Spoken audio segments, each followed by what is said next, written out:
Fala galera, saudações vascaínas, começando mais um vídeo aqui no canal. Eu sou o Juninho, você está no canal Machão da Gama para a edição de domingo do nosso Giro de Notícias. E é aquele esquema, né? Se você está chegando aqui pela primeira vez, se inscreva no canal, a sua inscrição é muito importante. Venha fazer parte, é de graça, é só apertar o botãozinho vermelho aí que você já se torna um inscrito. E também deixe o like ajuda o vídeo a ser indicado, né, para outros vascaínos aqui na plataforma e significa que você está dando um apoio também aqui para o conteúdo. Então, já se inscreveu, já deixou o like, a gente vai aqui começar a falar sobre o nosso Vascão. Vamos falar sobre os jogadores que estão de saída do Grêmio, né? E começou aí um burburinho de que será que algum deles serve para o Vasco? Será que tem como o Vasco trazer algum desses jogadores que estão de saída lá do Grêmio? Vamos falar também sobre Fred Guarín, rescindiu o contrato lá com o clube dele da Colômbia e claro, né, daqui a pouco vai começar burburinho de Fred Guarín no Vasco.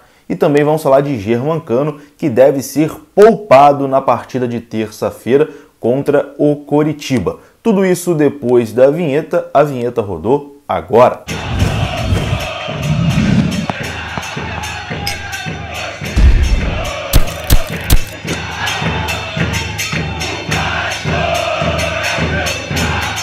Então, bora lá, meus amigos, começando mais um vídeo aqui no canal e vamos falar sobre Germancano logo de cara. Germancano, o principal jogador do Vasco nessa temporada, com toda certeza, o grande ídolo atual do torcedor vascaíno, né?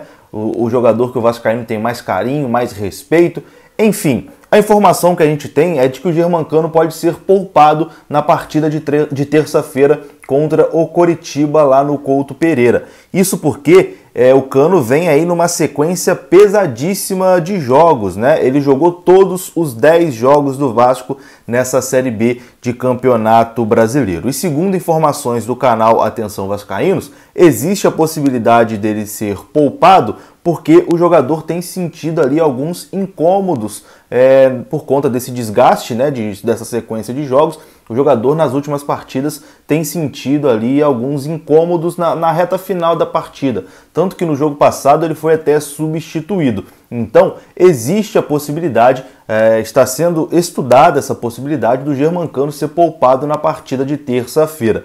E aí eu quero saber a sua opinião sobre isso, você já deixa aí nos comentários e eu vou dar a minha agora aqui também. Eu acho o seguinte, né? Se é questão de fisiologia, porque hoje em dia tem toda uma tecnologia, né? A tecnologia está avançada, a equipe de fisiologia chega na comissão e fala, ó, tem que parar o Cano aí, tem que dar uma segurada, tem que deixar ele fora desse jogo, porque se ele jogar tem tantos % de risco aqui dele se lesionar. Aí não tem discussão, né, meu amigo? Aí tem que poupar o cara mesmo, não vale a pena correr o risco de colocar o Germancano para jogar e a gente perder o jogador aí por um período maior. Então, nesse caso, eu também sou favorável a tirar o Cano de combate nessa partida. Mas, se não existe nenhum risco de lesão no momento, acho que esses dois próximos jogos do Vasco são fundamentais, né? Esse fora de casa contra o Coritiba, que é o vice-líder, e no domingo contra o Náutico, que é o líder do campeonato. São dois jogos aí que o Vasco, se o Vasco vencer esses jogos, a gente fica numa posição, entra no bolo, né? Entra na briga ali pelas primeiras colocações da Série B. Então são dois jogos que o Vasco vai precisar muito do Germancano. Então se puder segurar do Cano jogar esses dois jogos contra Coritiba e contra Náutico, aí poupa ele na rodada seguinte contra o CSA fora de casa. Deixa o Germancano fora contra o CSA. Mas esses jogos aí contra o vice-líder e o líder do campeonato, eu colocaria o Germancano, mas é claro, né? Se não tiver nenhuma recomendação da fisiologia, porque aí se correr o risco mesmo do cara jogar e se lesionar, aí não vale a pena, né? Aí tem realmente que poupar o jogador. Mas a confirmação sobre isso a gente deve saber mesmo só amanhã, né? Durante os treinamentos, né? Antes da viagem também para Curitiba. Mas existe sim essa possibilidade do Germancano ser poupado. Tomara que ele esteja 100%, né?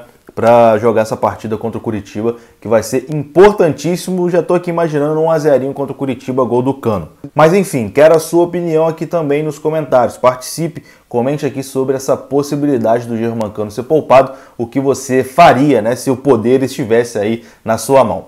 Bom, e antes de mudar de assunto, eu quero te falar que esse vídeo tem o oferecimento do OneFootball. O OneFootball é o mais completo aplicativo sobre futebol para você ter na tela do seu celular. Lá no OneFootball você tem tudo na palma da sua mão, notícias sobre o Vasco, seleção brasileira, futebol mundial, Série A, Série B, cobertura completa, né, de Série A, Série B, Copa do Brasil, tudo de graça você encontra no OneFootball, o link está aqui na descrição do vídeo, é só você clicar e baixar. Bom, e agora vamos falar aqui sobre outro assunto que movimentou aí a rede social vascaína, né, os torcedores do Vasco na internet, que é o pacotão que está saindo lá do Grêmio, né? O Grêmio está numa crise danada, né? Lanterna do Campeonato Brasileiro, mudou de treinador, demitiu o Thiago Nunes e agora contratou o Filipão. E as notícias que vieram de Porto Alegre, né, é que a direção do Grêmio está avançando para caminhar aí uma rescisão contratual do goleiro Paulo Vitor, do lateral direito Vitor Ferraz, do atacante Everton Cardoso e de outros atletas como o meia Luiz Fernando, o ponta esquerda Léo Chu e o centroavante Churin. Todos esses jogadores não devem permanecer no Grêmio. Aqui um pacotão de Paulo Vitor, Vitor Ferraz, Everton Cardoso, Luiz Fernando, Léo Chu e Churin. 6 jogadores aí de saída do Grêmio. E aí a torcida do Vasco já começou ali. Será que algum desses aí cabe no Vasco? Será que algum o Vasco teria condição de trazer? Será que algum serve ali para disputar a Série B pelo Vasco? Enfim, foi um assunto que movimentou aí, muita gente pediu para eu comentar sobre. Primeiro, a gente tem que saber da questão financeira, né? O Grêmio hoje paga muito mais do que o Vasco paga e provavelmente esses jogadores aí, por mais que não sejam craques de bola, não seja nada disso, né? Nada demais, tanto que estão até sendo dispensados aí pelo Grêmio, mas com certeza o salário deles é bem acima do teto salarial do Vasco. Dos jogadores citados aqui, o Paulo Vitor, goleiro, sem condições, né?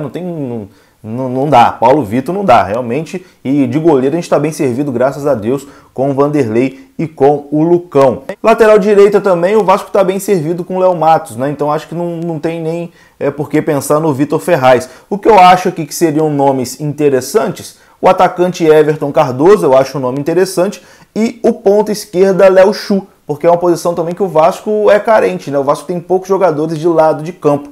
Então eu acho que Everton Cardoso e Léo Chu, se coubesse ali no orçamento, desse para fazer alguma coisa, acho que valeria a pena o investimento, né? São posições aí que o Vasco precisa. Fora isso, eu acho que também é xepa, né? É xepa do Grêmio, não tá servindo lá pros caras também, enfim. Mas tá aqui, né? A galera pediu aí a minha opinião sobre, tá aqui a minha opinião. É importante lembrar que não tem nenhuma negociação, não que a gente saiba, entre Vasco e Grêmio para buscar esses jogadores, né? A notícia é que esses jogadores serão aí afastados do Grêmio, serão negociados, né? O Grêmio vai querer negociar esses jogadores e aí surge a possibilidade, né? Será que algum deles cabe no Vasco? Mas no momento não existe nenhuma negociação. O jogador do Grêmio que eu queria mesmo, meu amigo, era Diego Souza. Pô, minha vascarense aqui aflora com Diego Souza.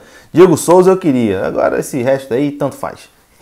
Bom, e para encerrar o vídeo aqui, outra notícia que eu tenho certeza que vai impactar na vascarense aí de muitos torcedores na internet é a rescisão de Fred Guarín com o Milionários da Colômbia. Fred Guarín saiu do Vasco, assinou com o Milionários da Colômbia, mas lá foi uma contratação que na Colômbia teve uma grande repercussão, porque o Guarín é um semideus, né, na Colômbia. Os colombianos gostam muito do Fred Guarín, então foi uma contratação que teve muita repercussão lá na Colômbia, mas dentro de campo o Fred Guarín não conseguiu corresponder. Esteve envolvido aí em muitos problemas extra-campo, né, teve um episódio inclusive de uma briga familiar que ele acabou sendo conduzido para a delegacia, né, então uma coisa bem séria.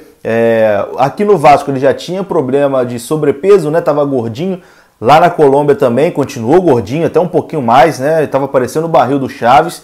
Enfim, mas o Fred Guarín, é claro, um jogador que eu tenho muito carinho, honrou muito a camisa do Vasco e agora está aí livre para assinar. Muita gente vai perguntar sobre o Guarín, se vale a pena o Guarín voltar, etc e tal. Mas na minha opinião já deu, né? Eu acho que o Guarín, pro futebol profissional, ele não tá com essa cabeça 100% no lugar. Então, acho que não seria um investimento que valeria a pena neste momento, né? Um retorno de Fred Guarín. Mas a notícia é essa. Guarín rescindiu lá com o Milionários da Colômbia, está livre para assinar com qualquer clube, inclusive com o Vasco da Gama. Você traria Guarín de volta? Eu não traria. Lembrando, não tem nenhuma negociação também. É uma notícia que surgiu hoje, né? A rescisão do Guarín lá na Colômbia. Eu vou ficando por aqui. Se você gostou do vídeo, deixa o like, que é muito importante. Se inscreva aqui no canal. Saudações vascaínas. Até a próxima. Fui!